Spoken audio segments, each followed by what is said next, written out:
Assalamualaikum. Selamat datang di channel Sarih Hakim. Hari ni nak cerita pasal apa ni? Kisah kehidupan masyarakat orang sekeliling. Yang pertama sekalinya nak kecik nak sekadar rohai, sekadar kongsi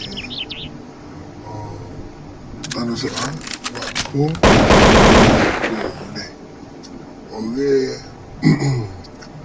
kebanyakan lah segelintir macam tak kira siapa kau tua muda. Jadi begini,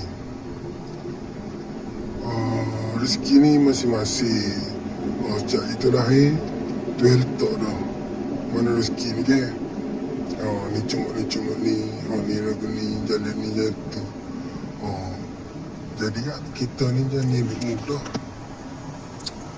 mudah duk. Kalau tengok orang macam aku tengok sombak aku gapo ke, dengan ada mana ke, tu ada sebab-sebab tertentu. Kemungkinan sebab terkena masalah keluarga ke, masalah ni ke, apa sibuk banyak lah.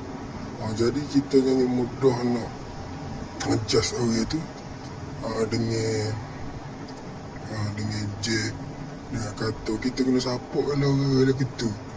Sebab hati dia tu mana molek lagi lagi tu.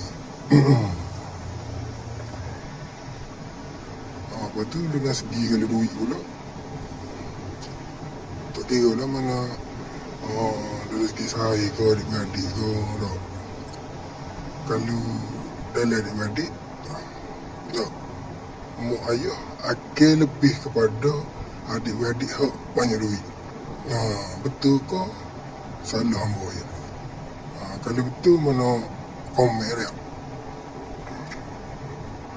Mana kalau ada salah daripada saya ni, mana kena royak lah deh. Kena. Jadi itu saja daripada saya. Tunggu next video dan subscribe ya. Subscribe next video. Okay guys.